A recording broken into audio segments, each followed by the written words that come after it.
welcome back to another great semester of Tech Total Access. I'm your host, Alexis Craighead. A lot has happened since our last episode, so Rachel Franks put together a recap of all that's been happening in Hokie sports. One of the biggest Tech sporting events over break was, of course, the Military Bowl. The football team beat Cincinnati 33-17. Some of the biggest highlights from the game were running back J.C. Coleman sticking it in from 1 yard out, Chuck Clark's athletic interception, redshirt senior Ryan Malik's 1 yard TD grab, freshman Greg Stroman scoring off a forced fumble, and kicker Joey Sly going 4 for 4 on field goal attempts.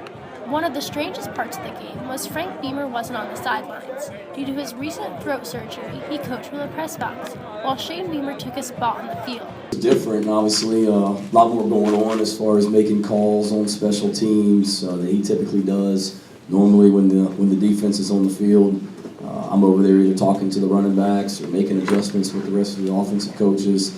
I don't even know what we were doing in between series today because I was on the defensive headphones just listening if any decisions needed to be made, punt return-wise, things like that.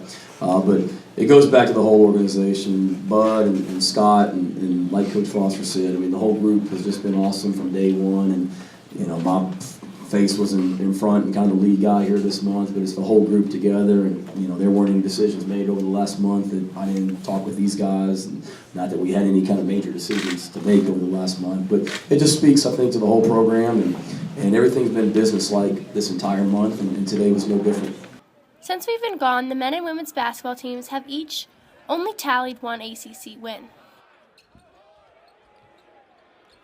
The men's team beat Pittsburgh 70-67 in overtime on January 27th. In that game, the Hokies were led by redshirt junior Adam Smith, who had 26 points, went 6 for 11 from the three-point line, and hit 2 last-second threes, one to send the game into overtime and one for the win. Redshirt freshman Malik Mueller also came up big in the game, scoring a career-high 22 points. Head coach Buzz Williams was impressed with their performance. The heart of a lion, and he's not scared. And that's not to say that anybody on the team is scared. I think we proved that too. But to be in those positions at his size, you have to have a little something extra burning in you, and I think he does. And to be able to have shot the shot that he shot against Virginia, and then 52 hours later to shoot the shot that he shot to put it into overtime, and then shoot the shot to win it, your heart's got to pump a lot of blood, and I've always respected how he's worked, and I'm thankful, specific that he made the shot. But I think all of those guys have worked incredibly hard. I thought Malik was as good as he's been. It's only the second time he's been in double figures since the game against Maryland Eastern Shore. We moved him to the backup 4. And he's handled those adjustments really well. The women's team beat Wake Forest 76-59 at home on January 23rd. The Hokies had a very spread-out scoring night with 5 different players in double digits. Tech dominated the entire game and never once let Wake lead. Sophomore Vanessa Panousis was happy to finally get a W. Like Coach said, we still have stuck with it, like in practice and stuff, so it's not like we put our head down. We've still worked hard, and I think to get the win has really helped our confidence. Here are some other fun highlights and interviews that happened while we were gone.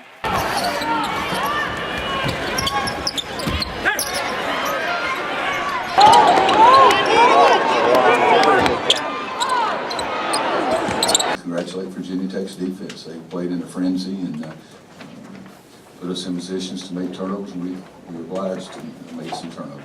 But,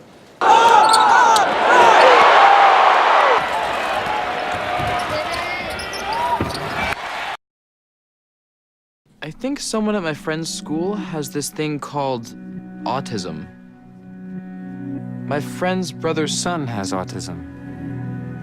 My neighbor's son has autism. My son has autism. Autism is getting closer to home. Today, 1 in 68 children is diagnosed with autism. That's about a 30% increase in 2 years. Learn more at autismspeaks.org/signs.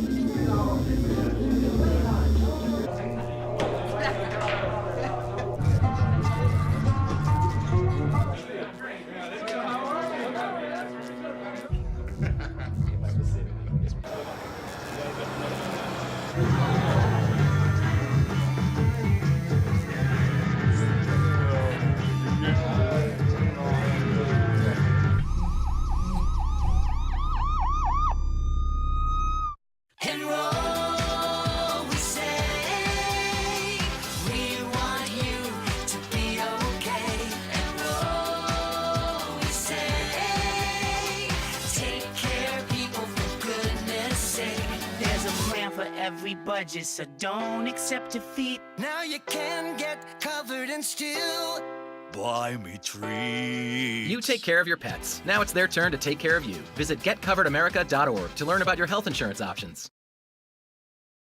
So, now we need to introduce our new tech sports expert. Staying with the R&R theme, we have Russell Clark. Today, we're going to talk about National Signing Day, the men's basketball team, and wrestling. All right, so Russell, we've got National Signing Day just happened. What are your thoughts on the class that Virginia Tech's bringing in? I'm really excited. I mean, we had the 25th ranked class overall, and it was third in the ACC, and we got some really good prospects, including number 19 overall player, defensive tackle Tim Settle. He's from Stonewall Jackson High School in Manassas, and let me tell you, this is a big boy, and he can move quick. Yeah, I think Bud Foster's really excited to get someone like this. He's going to be able to really fill the middle in that defense, kind of help out Luther Maddie, who's coming off that injury. But another guy that I'm kind of excited about and curious to see his development is Dwayne Lawson, the quarterback. He's 6'6", 200 pounds. He's really tall and lanky, very athletic, almost like a Logan Thomas type player, but without the size. So it'd be interesting to see if he can develop as a passer and develop in the Scott Loeffler offense. Yeah, most definitely. I mean, I don't think he'll start next year right away, but yeah, he'll get the chance to develop, and he definitely already has pro size. He can stand tall in the pocket, and I think he can make some really good plays for us. And I think one thing that Tech fans should be happy about, there's a lot of four-star recruits in this class. A lot of Tech classes lately have seemed a lot to be left desired. They haven't brought in the kind of talent that you would expect from Virginia Tech school. But from what I'm happy about is 4 prospects from the 757 this year, which Virginia has made a lot of inroads in that area. They've stolen a few players like Eli Harold, but now there's 4 of them coming to Virginia Tech. You've got Trevon Hill from Salem High School, Jacquay Allen, both from Virginia Beach, Deshaun McLeese, a running back who provides a lot of talent in an already loaded position, and then Harry Lewis, a defensive lineman, just to add more depth up front. I think that you've got to recruit from that area that's historically been a lot of good players. Absolutely. There are some great athletes from that area, and Virginia Tech has done a much better job at doing our in-state recruiting. Definitely beat out UVA this year, which was a big point of emphasis. And even though Tech had a good recruiting class, the result for the men's basketball game was not that good. They led the second half, were on fire from three-point range, and then struggled at the end and ended up losing and just missed their second conference win of the season. Oh, what a game. I mean, this game really just showed our youth once again how we couldn't execute down the stretch. We were up by 13 with 6.5 minutes to go, and Syracuse really turned on the full court press, and we just couldn't handle it. It's almost frustrating to see a team struggle with the press like that and the amount of turnovers that they had. They couldn't even get the ball past the half-court line. And with a team that plays as many guards as they do, often 4 and sometimes 5, you would expect the ball to get up the floor easier, but they just really struggled. And again, like you talked about the youth, and I think it's a lack of front court depth with Rakeem Christmas. Lit him up in the paint, 15 points, he had a double-double over 10 boards. He's a guy that can just dominate, and he really made Satchel Pierce and Shane Henry look rough. Absolutely. Our big men are weak, and Rakeem Christmas is one of the elite big men in the country. I mean, we had all our ball handlers in there at the end, but I think it was just the length and the athleticism of Syracuse on that press and that tough 2-3 zone, which has been historically great. That really just got to us. And another problem, too, is Rakeem kept drawing fouls, and it got a lot of the bigs in foul trouble. Shane Henry and Satchel Pierce both were in foul trouble.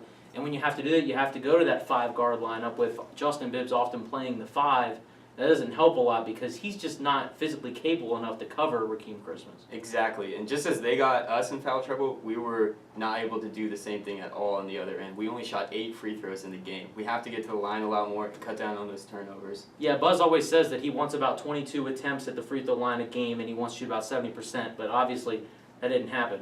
Now, Tech Sports did get a little bit of a good moment when wrestling was able to win.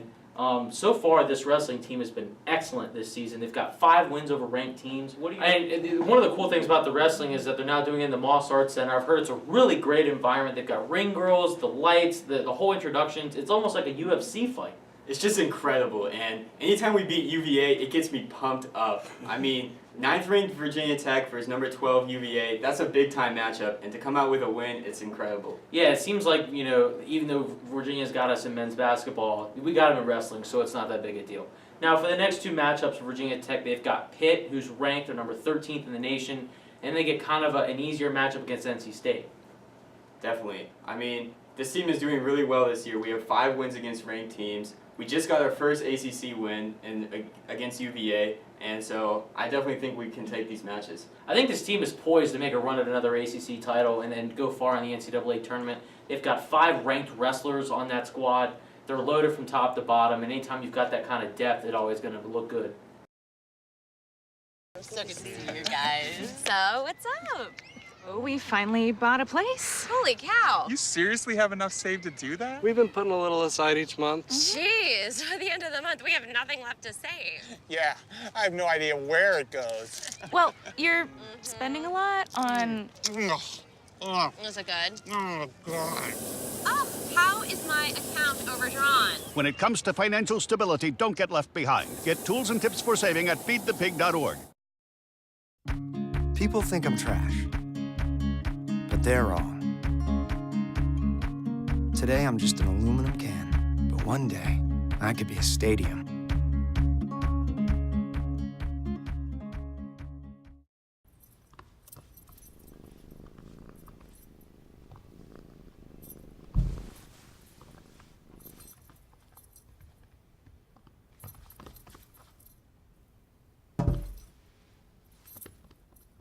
There's a shelter pet who wants to meet you. Meet one today. Visit theshelterpetproject.org. Adopt. Wrestling team beat Virginia on Sunday. Rachel has more. In the wrestling team's first match in the Center for the Arts, they were able to squeeze out an 18-16 victory over UVA. The dual meet didn't start out well for the Hokies, as they lost their first matchup at 147, when the Hokies' number 12, Zach Epperly, fell to the Who's number 7, Blaze Butler. The rest of the match went back and forth, with each team winning 5 bouts. The difference in the meet was the extra points scored by Joey Dance, Austin Gable, and Sal Mastrani, who all got major decisions. When it came down to the last bout, the Hokies were ahead 18-12. The only way the Who's could win was by getting a pin. Tech's Chad Struby was able to hold off UVA's number 2, Nick Scholzer, at 165 to give the Hokies the victory. The Hokies were very impressed with how well wrestling in the Arts Center went. They did actually overachieve my expectations. It was a really fun experience. I thought everyone that helped set this event up did a really good job and made it really fun for us as a wrestling team. One of the biggest surprises of the night was that number 3, 141-pounder Devin Carter was out with a knee injury. Luckily, while the Hokies were down 1 All-American, they had another one return. In redshirt senior, number 5 Nick Barchetta, who had been out for 3 months with an elbow injury.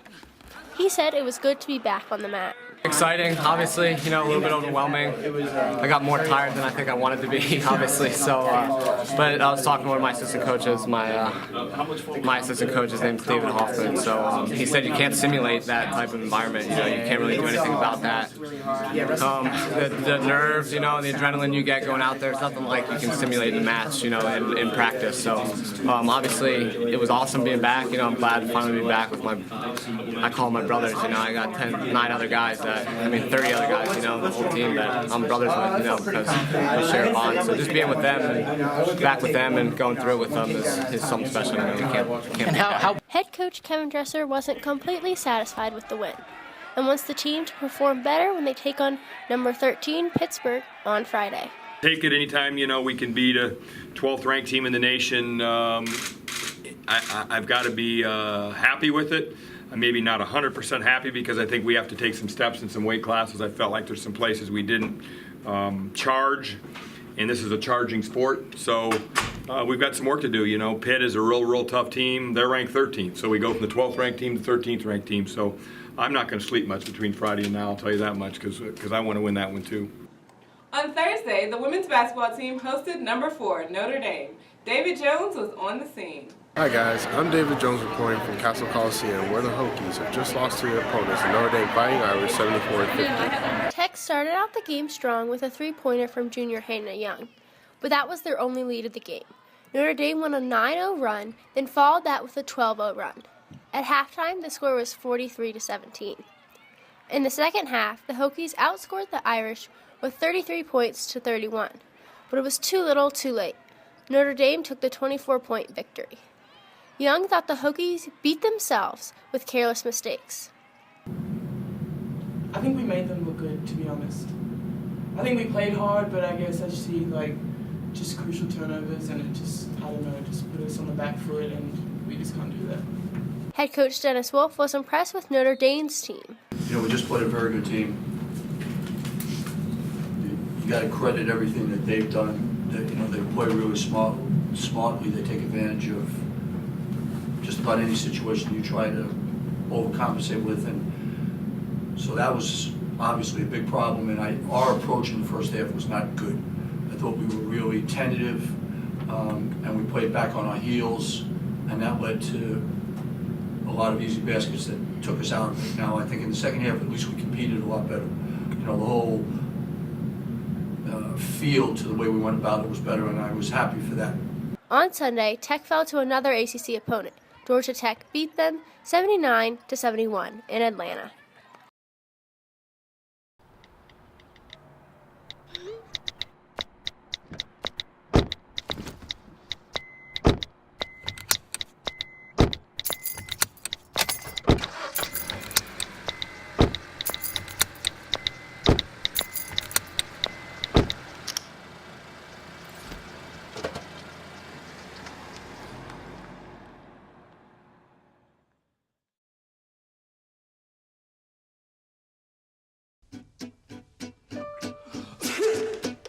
Danse, balance la cadence, ondule bien tes hanches au bal du dimanche. Danse, que la fête commence, dans ma belle robe blanche, je suis ton chou. You didn't give up on sex. Don't give up on birth control either. There are more methods than you think. Find yours at Bedside. Here's your check.